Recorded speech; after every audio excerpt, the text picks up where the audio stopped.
Por décadas, entrar a la UNAM significaba algo muy sencillo de entender.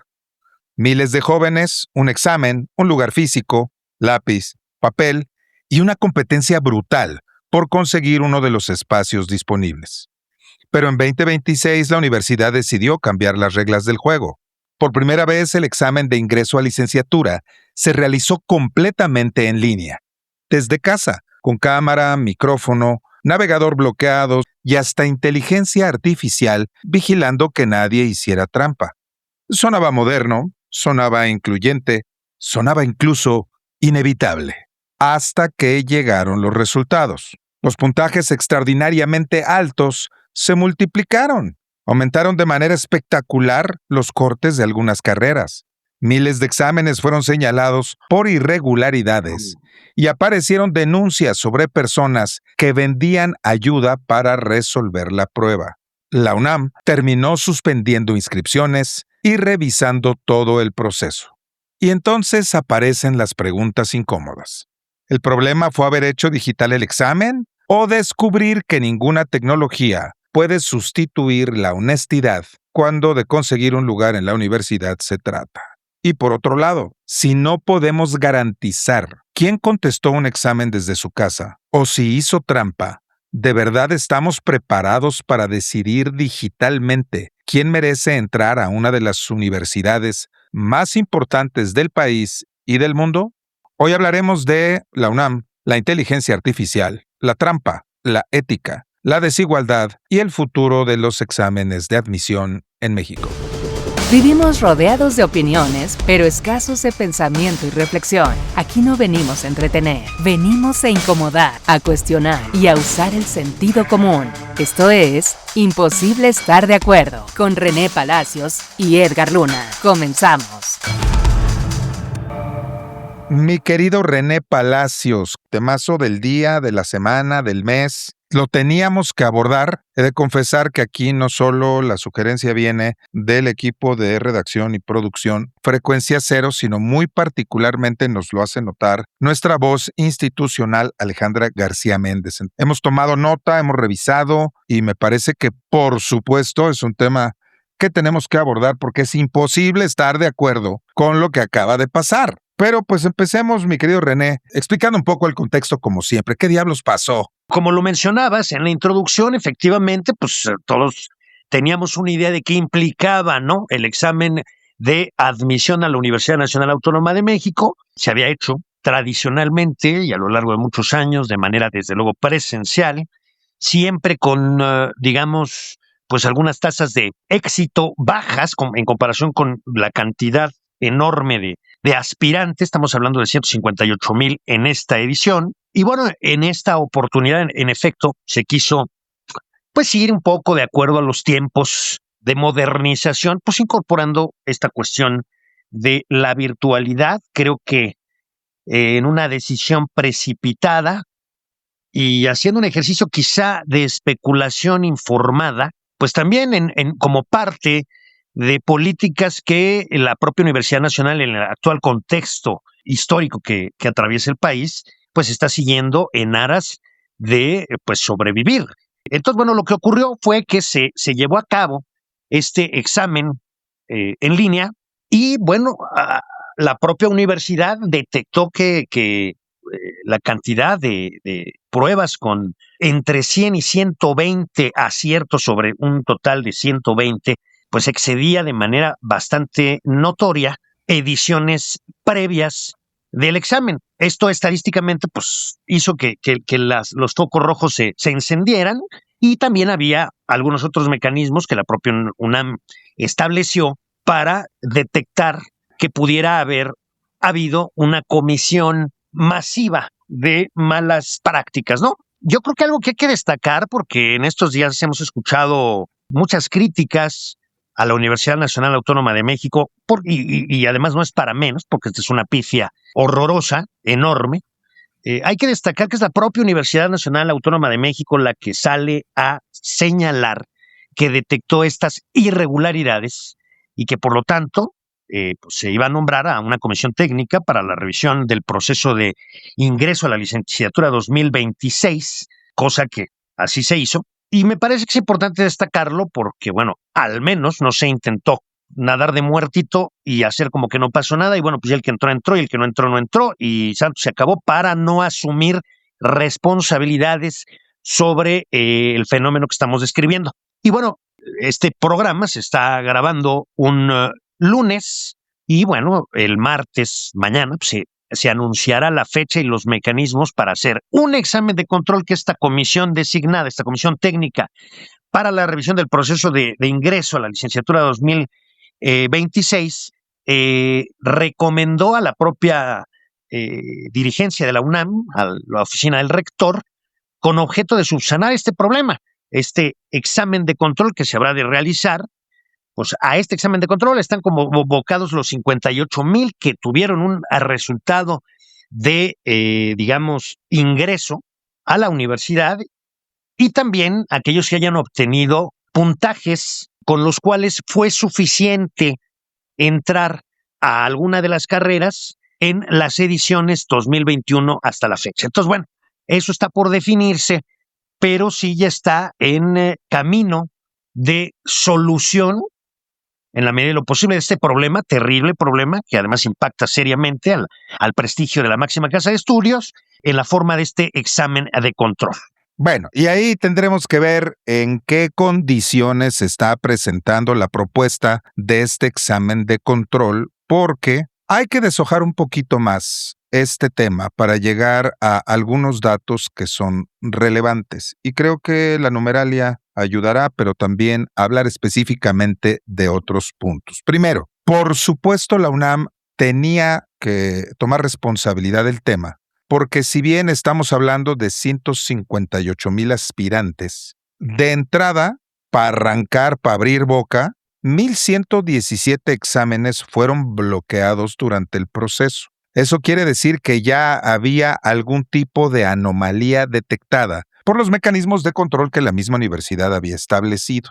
Pero luego vamos a ver otra cosa, que la misma UNAM detectó también prácticas ilegales de particulares y empresas que, fíjate nada más el cinismo, René, que estaban ofreciendo públicamente en redes sociales realizar o facilitar el examen, por lo cual la Universidad Nacional Autónoma de México presentó una denuncia penal el 3 de julio.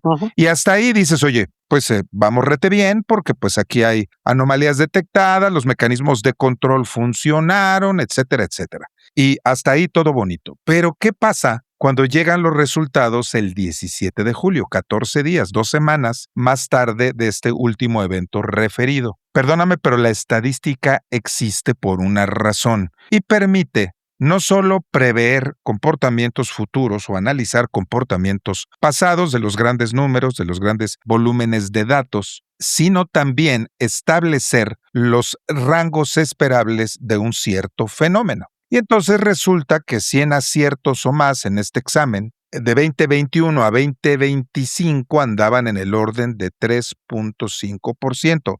Esto quiere decir que 3.5% del total de los aspirantes habían podido lograr en un examen, vamos a llamarle así, analógico, hecho con lápiz sobre papel, este tipo de resultado que pues ya es, digamos, de aplaudirse o de reconocerse. Pero resulta que así como por arte de magia, en este examen de 2026, este número se multiplica por 5 y tenemos un 16.3%. Esto, desde el punto de vista estadístico, no tiene sentido ninguno, porque no hay manera de sustentar que la población de preparatoria haya logrado prepararse de tal forma que de un año a otro haya quintuplicado la capacidad de responder de una manera consistente este examen. Entonces, el hecho de que se hayan disparado estos resultados genera, por supuesto, una serie de dudas. Y esas dudas tienen que estar basadas en la posibilidad de fraude. Y entonces, efectivamente, la UNAM está obligada a investigar. Ahora, todo lo que estamos platicando hasta el momento sigue siendo prácticamente contexto. Aquí el problema es que hay un potencial fraude que independientemente del alcance que pueda tener, que es literalmente darle un lugar a una persona que no lo merece, cuando habiendo muy pocos lugares, 22,000, y teniendo 6 veces más aspirantes, 158,000, pues al final, haciéndolo simplista, 6 aspiran, 1 lo consigue, pero se supone que el que lo va a conseguir el que esté mejor capacitado. Y esto tiene una razón de ser, porque no hablaré en este momento ya de más estadísticas, pero es lamentable ver el historial de nuevos ingresos a la Universidad Nacional Autónoma de México y al sistema educativo de licenciatura en este país y compararlo con la tasa de titulaciones, que está por debajo del 20%. Y esto quiere decir que si de por sí 1 de cada 6 aspirantes va a entrar a la UNAM, solamente 1 de cada 5 va a titularse. Y entonces hay que ver un aspecto, si bien más estructural. Vamos a empezar de lo más elemental.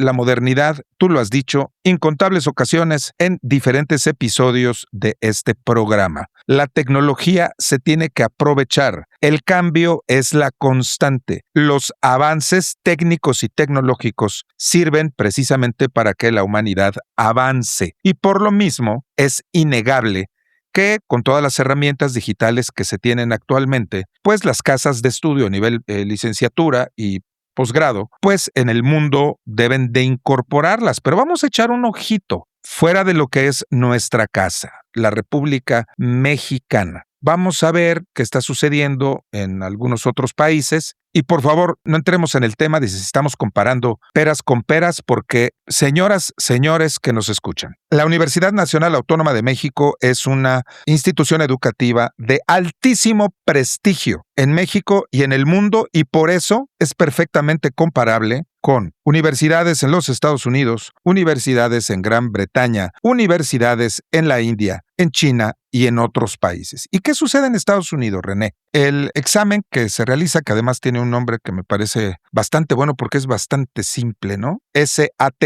que en español significa Examen de Evaluación Académica. ¿Cómo se lleva a cabo? Pues se presenta digitalmente, sí, en una aplicación que se llama Blue Book, pero en un centro autorizado, en una escuela y con supervisión presencial. Lo mismo sucede en universidades muy reconocidas como Oxford, y ya mencionamos otras. ¿Y cuál es, me parece, la gran diferencia y por qué me gustaría empezar por ahí? No estamos hablando de no digitalizar un proceso que conviene por inclusión geográfica. Claro que imagínate un muchacho en Chiapas, en Chihuahua, en Baja California, que tiene que viajar a la Ciudad de México, que la familia tiene que juntar para el transporte, para hospedarlo, para que coma. No lo van a mandar solo, comúnmente viene acompañado. Y entonces, pues también los costos de logística para hacer estos exámenes físicos. Tú recordarás, seguramente te tocó como a mí, la maravillosa experiencia de hacer este examen en el Estadio Azteca, René. Sí. 90, 100,000 chamacos que habíamos pasado estudiando semanas, meses, por horas, porque sabíamos de la complejidad de ese examen. Nos temblaba la manita, tenías que llevar sacapuntas, goma, tu lápiz. Y entonces, pues, hacer una larga fila para que te acomodaran en el Estadio Azteca y después te pasaran un cuadernillo que tenía estos circulitos, porque después tenía un lector óptico que ver las respuestas, tenías la mano trémula para no equivocarte al poner tu nombre, tus datos, porque cualquier mínimo error, René, te podía dejar fuera. Y entonces, pues formábamos parte de ese colectivo afortunado que había podido llegar bajo ciertas circunstancias a considerarse como aspirante a un lugar en la UNAM. Cuéntame, nada más como paréntesis, ¿cómo fue tu experiencia? Mi experiencia fue ligeramente distinta porque, como hemos platicado en otras oportunidades, yo tuve ocasión de estudiar en algo que poca gente conoce que existe, que es iniciación universitaria, que es la única secundaria que tiene la Universidad Nacional Autónoma de México. Digamos, en su programa de bachillerato, la UNAM tiene 5 colegios de ciencias y humanidades y 9 planteles de la Escuela Nacional Preparatoria. En uno de esos 9 planteles, el 2, Erasmo Castellanos V, hay secundaria, es una suerte de bachillerato de 6 años. Y digamos que al ingresar en este programa y al tener un promedio mínimo egresando del bachillerato, te incorporabas de manera automática a el estudio de la licenciatura. Entonces, este ejercicio de examen para ingresar a la UNAM, yo no lo hice por esta circunstancia que te estoy planteando. Pues qué privilegiado, ¿no? Bueno, es que aquí tú lo mencionabas al hablar de la eficiencia terminal, que es esta cuestión de cuántos de los que entran terminan concluyendo su carrera y luego terminan titulándose. Bueno, una cuestión es entrar y la otra es salir. Y entonces, bueno, pues hay, diríamos, determinados elementos de control de calidad que en este caso la universidad podría tener a lo largo de 6 años al contar con no rectoría, sino control total del proceso de formación de estos jóvenes hasta su ingreso hasta nivel licenciatura. No era, digamos, examinar externos, sino incorporar allá internos. Claro, y me parece que también ahí habría que señalar por justicia a la verdad primero, que este plantel donde tú iniciaste los estudios de secundaria tenía fama de ser altamente exigente en el entorno de todo lo académico y al final tenía otro reto que me parece maravilloso y es que estabas expuesto, digamos, en el mismo campus a los grandes de la prepa. Sí, Entonces, totalmente. no solamente había una capacitación desde el punto de vista académico, sino también social, que preparaba a estas personas como tú, que tuvieron pues la ventaja de cursar ahí sus estudios de secundaria, pues porque ya perfectamente formaban parte de la comunidad universitaria.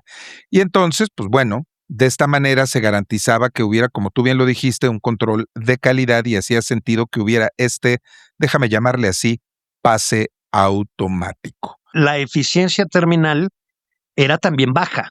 O sea, si comparamos a los que ingresaban hasta los que concluían, pues el porcentaje era realmente bajo, no llegaba al 50%. Bueno, es que ese decantamiento, mi querido René, me parece que ocurre y va ocurriendo, hablando de Sí, la educación, pues de manera natural y pues digamos es un proceso altamente darwiniano, ¿no? Quedan sí. los más aptos al Y final. al final, obviamente los más aptos no nada más en lo que corresponde a sus capacidades individuales, sino también a sus circunstancias sociales, familiares, económicas y de múltiples índoles, ¿no? Claro, porque tenemos que reconocer, y hago la precisión para no pecar de asumir, que lamentablemente esa tasa de falta de éxito cuando una persona está estudiando la licenciatura y no concluye, no solamente depende por una falta de entrega o capacidad académica, sino de circunstancias económicas, sociales, que impactan en la posibilidad de que ciertas personas puedan continuar sus estudios. Y Ajá. entonces, debido a esas circunstancias ajenas a lo académico, pues también hay una gran tasa de abandono. Regresando a nuestro tema, yo quisiera hacer un señalamiento muy puntual para que no haya dudas. Ojo que digital no es sinónimo de remoto. Mal haría la UNAM y las escuelas de México actualmente, las universidades, si no estuvieran aprovechando todos los avances tecnológicos. Pero ojo, con la referencia que ya di de cómo se manejan estos exámenes, que son en un formato 100% digital, pero ojo, no son remotos. O sea, hay que ir a un lugar destinado, preparado correctamente para la aplicación de estos exámenes, donde se tiene, además de cámaras, además de controles también, en las aplicaciones, en las plataformas. Por supuesto, en estos centros designados hay gente que está tomando todo tipo de medidas, reconocimiento facial, detectores, vigilancia y muchos mecanismos antifraude con objeto de que la evaluación entregue un resultado real. Y creo que aquí haría también otro breve paréntesis para conocer tu opinión y hablar del tema, René, de por qué le tenemos tanto miedo a los exámenes. ¿Qué pasa en la academia cuando desde la etapa más temprana pues hay niños que no duermen, que están con las manos sudorosas, que están preocupados porque van a tener examen.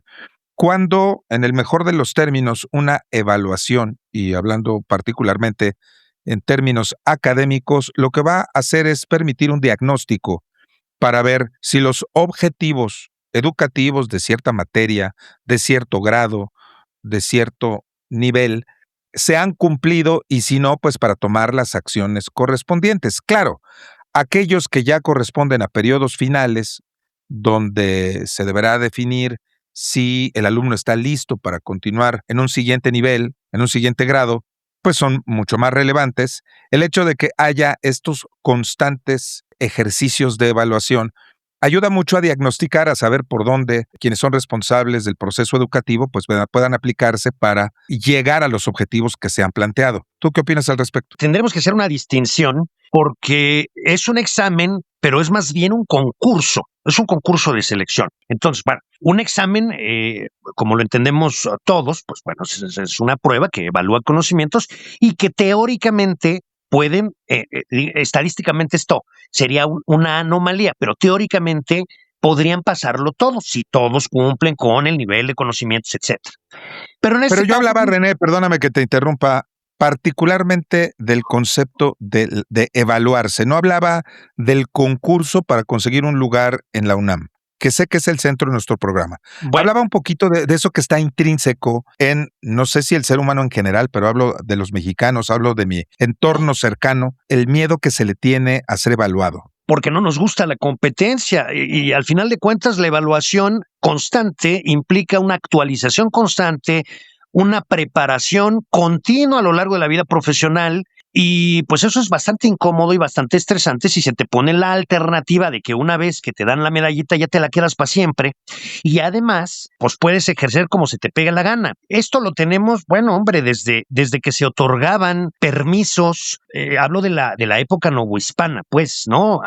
Preindependentista en México, desde que se otorgaban permisos, pues, por ejemplo, para, no sé, te daban una cédula real para vender carpetitas en Querétaro, y bueno, pues esa cédula real, a través del virrey, no, pues hacía que tú fueras el único o uno de los pocos que podían vender carpetitas en Querétaro. No te tienes que preocupar más por si alguien las vendía más barato o eran de mejor calidad o lo que fuera, porque tú ya contabas con esa, digamos, patente que te daba la autoridad para tener ese monopolio. Es una postura, desde luego, antiliberal en lo económico, pero que también tiene ramificaciones que llegan a otras áreas. En este caso, pues las áreas del ejercicio profesional o las áreas de la preparación académica en aras de demostrar un conocimiento que te permita pues ser uno de los elegidos, ¿no? Uno de los que hayan demostrado tener los merecimientos para ingresar, en este caso, pues a la universidad. Eso siempre nos ha dado mucha comezón. Lo cierto es que cuando la competencia está presente, el resultado colectivo es mejor. Alguien que se preocupe por dar un mejor servicio, por hacer un mejor producto, por darlo a un mejor precio, etcétera, pues será partidario de la competencia. Por eso digo que colectivamente da muy buenos resultados, aunque individualmente puede ser estresante. Y mira que lo es, porque además mencionabas tú algunos ejemplos más allá de nuestras fronteras. Bueno, pues el caso de China, también hay un examen al terminar el bachillerato, que es un examen único, un examen a nivel nacional, y que llega al punto tal de que pues no hay aterrizajes ese día, ¿no?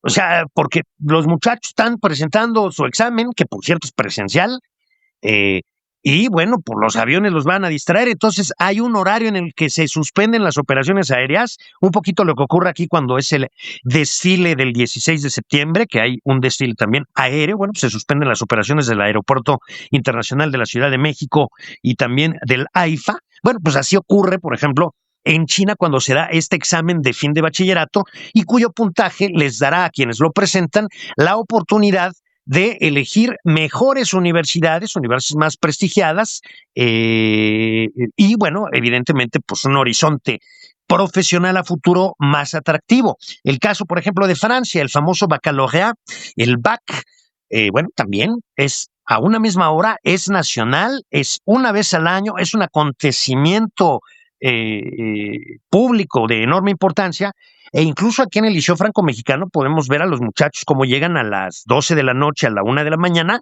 porque se tiene que hacer a la misma hora que se hace en la hora de Francia, digamos, ¿no? No puede, no se puede, no, pues ya se hizo porque es un mismo examen y otros lo hacen fuera de horario. Entonces, sí, esta cuestión de la evaluación genera mucho estrés, pero es que solamente a través de ella se puede determinar quiénes tienen los criterios meritocráticos suficientes para ingresar, y en segundo lugar, saliéndonos del tema específico de hoy, que es el caso del examen de la Universidad Nacional Autónoma de México, del concurso de selección, en el caso de la vida normal, de la vida cotidiana, bueno, pues es una herramienta para estar en una constante mejoría que genera ansiedad y estrés, sí, pero también genera que haya mejores resultados en todos los ámbitos. Si el vino forma parte de tu presente profesional, de tus proyectos futuros, o simplemente quieres ser un entusiasta bien informado, no te pierdas cada lunes un nuevo episodio de Código Vino, un podcast de Frecuencia Cero, con Edgardo Schiller y Edgar Luna, disponible en todas las plataformas de streaming. Ahora, la pregunta la puse en la mesa y traje estos comentarios por una razón. Me parece que aquí el tema no fue hacer un examen digital. El problema fue hacerlo en la casa de los aspirantes, pero en el fondo el problema es que nos dimos cuenta que en México la falta de ética es algo dificilísimo de controlar. Por naturaleza, vamos a buscar darle la vuelta a los temas, salirnos con la nuestra, engañar al sistema y, perdóname, no reconocernos como somos y por quienes somos, me parece que es de inicio el error de la universidad al pretender que estando en casa, con algunas herramientas de control, sí, camarita y cierta tecnología, pero pues una cámara observa lo que está dentro de su campo visual, René. Y probablemente haya un software que pueda detectar que no esté corriendo otro programa al mismo tiempo y que esté bloqueado el navegador para que no haya consultas mientras estás realizando el examen. Sin embargo,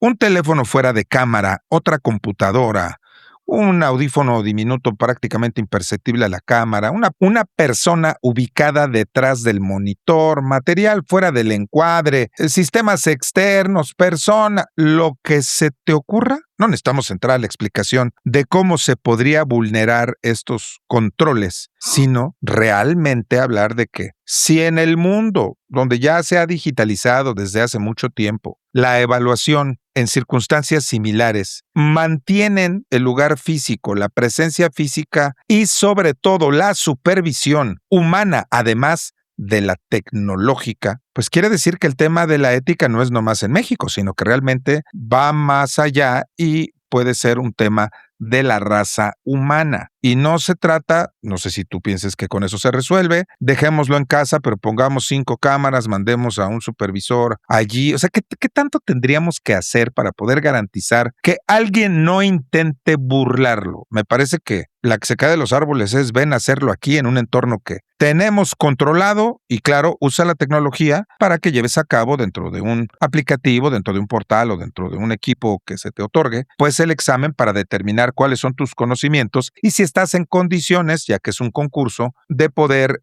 ser elegido como uno de los que cumpla con los requisitos mínimos para poder ingresar. Entonces, a mí me parece que la cosa va por ahí y precisamente por eso te preguntaba de qué es esto que nos mueve a los humanos a tener, por un lado, tanto temor a ser medidos, evaluados, diagnosticados y por otra parte, que estamos dispuestos a romper con la ética y hacer hasta lo imposible por engañar al sistema, por salirse con la suya, y ya no existe confianza ninguna en lo que se sabe, en lo que se conoce, sino más bien se concentra el esfuerzo en ver cómo hacer trampa.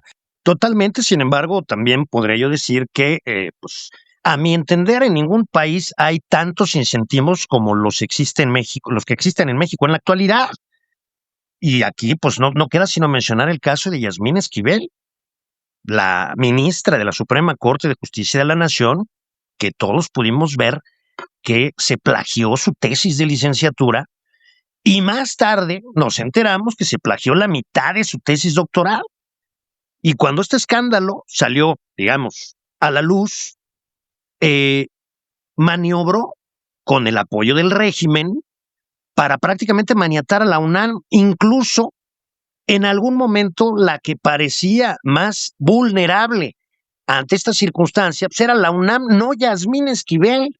Y cuando además, producto de una reforma judicial que no tiene ni pies ni cabeza y que hizo que jueces, magistrados y ministros de la Corte fueran electos de manera popular en voto directo, y para lo cual se tuvo que hacer unos acordeones, porque dicho sea de paso, esto en ninguna democracia respetable existe. Bueno, esta persona que en cualquier otro universo pues, habría caído estrepitosamente y vergonzosamente de su posición, pues resultó electa nuevamente ministra de la Suprema Corte y hoy por hoy es ministra de la Suprema Corte de Justicia de la Nación. Entonces, bueno, ante este escenario, Imposible estar de acuerdo, increíble. Imposible estar de acuerdo, increíble, y tampoco nos podemos extrañar que de pronto haya gente que diga, hombre, el que no tranza no avanza, ¿no? Ya sé que no estamos hablando de que los gobernantes y las personas en la cúpula de poder sean nuestros papás, pero bueno, con ese ejemplo dices aquí en este país se puede hacer absolutamente lo que usted quiera, nomás no se desalinee de la doctrina del régimen y usted va a poder transitar por la tierra de nadie. Eso, digamos, como el caso más escandaloso, pero es que es de una dimensión tal que es impresentable, ¿no? Y en segundo lugar también tenemos esta visión igualitarista que desde el régimen ha emanado desde el inicio, digamos, del gobierno de Andrés Manuel López Obrador y continuado con la presencia de Morena en la presidencia de la República, de darle poco valor a la meritocracia. Digamos, no, las calificaciones son malas porque generan discriminación, ahí marcas diferencias, ahí, digamos, lo importante no es ganar, sino competir, seamos igualitarios. No, y por eso tenemos un país hoy que en muchos casos es evidente que quienes están en ciertos cargos de responsabilidad, hablemos de Pemex, 2 segundos, a los resultados me remito. ¿Y por qué? Porque hay gente incapaz. Y es algo que también se ha mencionado en otros episodios de este programa, porque pues hoy fácilmente se puede llegar a una posición de poder sin tener credencial ninguna.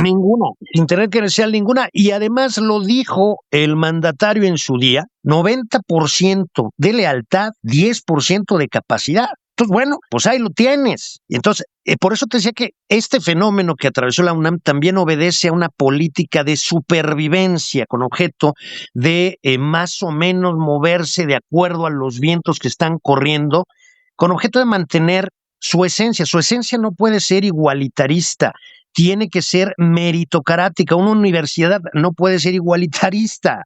Es decir, todo muy bonito y muy igualitarista hasta que vas con un cirujano, ¿verdad? Que te va a hacer un procedimiento torácico, ¿no? Una intervención ahí coronaria, una operación a corazón abierto, en donde tú francamente si quieres que el cirujano que te va a atender pues haya pasado por los controles más estrictos, los exámenes más exigentes y las pruebas más demandantes para llegar al punto de utilizar un bisturí y abrirte el torso. Ahora, ¿son esos los mensajes, los aires que nos vienen desde la cúpula del poder? No.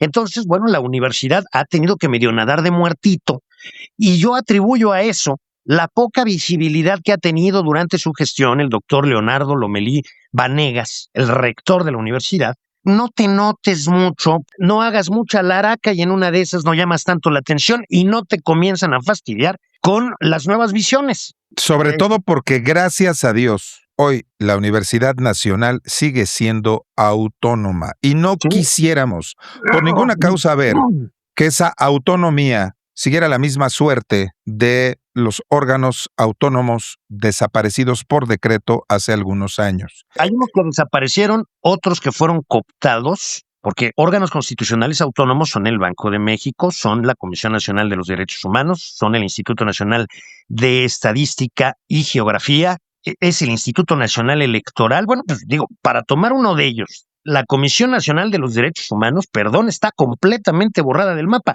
Fue completamente cooptada, absorbida por el actual régimen, cuando su papel es justamente estar como cuchillito de palo ahí, pues señalando las falencias que en materia de respeto a los derechos humanos el gobierno pudiera tener. No, es lo que hace, no lo hace. No lo hace. Entonces, claro, la UNAM, para mantener esta autonomía, pues tiene que medio nadar de muertito. Ahora, ¿por qué lo digo? Porque esta empresa, Territorium Life, que es la que contrató la UNAM para implementar el examen en línea, de acuerdo con información de Latinus, es también la que gestiona el programa Saberes MX, que es un programa de formación en línea, formación a distancia, que pues está impulsando el gobierno federal. Entonces, una manera de medianamente sobrevivir, de que no te caiga la voladora, pues es como jugar del mismo lado. O sea, digamos, dar lo menos para no perder lo más, ¿no? Y a mí me parece, haciendo una especulación informada, que por ahí pueden venir los tiros. Digo, la última vez que yo escuché pronunciarse al doctor Vanegas sobre algún tema, pues fue cuando ni modo, no se puede escapar. Oiga, la reforma judicial, y pues, ¿qué va a decir? Pues no dijo un desastre, pero no le quedó de otra más que señalar que pues, era una cuestión, era un despropósito, como además después se fue demostrándolo. Nada más en la elección la gente no entendía cómo tenía que votar y tuvieron que repartirle unos acordeones. Entonces, honestamente, el rector pues no se hace ver, yo lo entiendo. ¿Por qué? Porque hay que tener un bajo perfil. Lamentablemente, con este acontecimiento vinculado al concurso de selección para licenciatura 2026, bueno, pues ese bajo perfil se perdió por completo porque a lo largo de esta semana el problema del examen de la UNAM ha sido el tema. Y a mí me preocupa justamente por el contexto político histórico que está atravesando México y desde luego también porque si bien es verdad que la UNAM tiene muchísimas cosas que tiene que mejorar, cierto es que México es un mejor país con una UNAM autónoma que sin una Universidad Nacional Autónoma de México como la hemos tenido a lo largo de los años.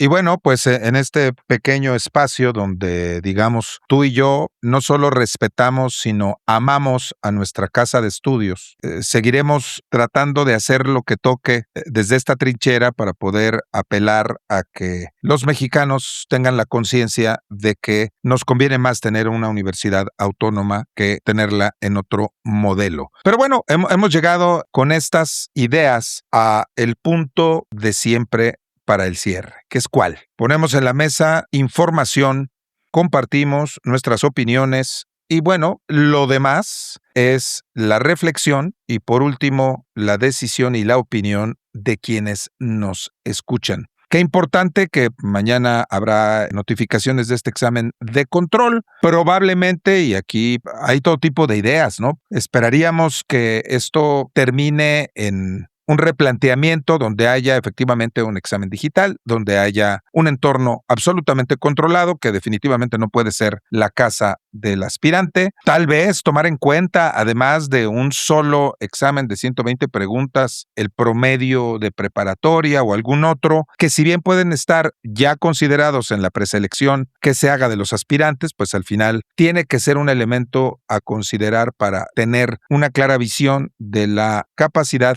académica, del historial de cada uno de los aspirantes y bueno, son ahí un par de cosas que podemos poner en la mesa para que tengamos de dónde basar esa reflexión con una propuesta. Completamente de acuerdo, me parece que evidentemente un patinón, una pifia, pero al menos hasta el momento me parece que la reacción de la universidad ha sido la correcta, es reconocer que las cosas no salieron como deberían de haber salido y evidentemente esto es en una gran medida responsabilidad de la propia universidad, más allá de lo que haya hecho o no la empresa Territorium Life, que fue la contratada. Veremos cómo concluye todo este proceso que implicará una modificación del calendario. 4 semanas más tarde se postergará el inicio de curso, será hasta el 17 de agosto. En fin, y bueno, pues estaremos en espera de que se anuncie la fecha de la realización de este examen de control. Y bueno, pues cuando se comete un error hay que enmendar las cosas. Y creo que se está actuando justamente en ese sentido, no en el sentido de haz como que no pasó nada y bueno, ya de plano cuando el tepache se desborde, pues sea una cuestión que sea inmanejable. Entonces creo que todavía hay oportunidad de que se pueda enmendar el patinón que en efecto se cometió. Entonces, pues, sin más que darle muchas gracias a quienes nos hacen el favor de escucharnos, pues despedirme de ti, mi querido Edgar. Claro que sí, mi querido René, muchas gracias. Les recordamos a quienes nos escuchan que se suscriban y que compartan el podcast con amigos y familiares con objeto de continuar creciendo esta comunidad de quienes pensamos que hay cosas con las cuales es imposible estar de acuerdo. Hasta la próxima. Si este episodio te hizo dudar, cuestionar o incomodarte un poco, entonces valió la pena. Porque pensar distinto no es el problema es no pensar. Escúchanos en el próximo episodio de Imposible estar de acuerdo. Cada semana, un tema para reflexionar. Esta es una producción de Frecuencia Cero Media Lab. Todos los derechos reservados. México 2026.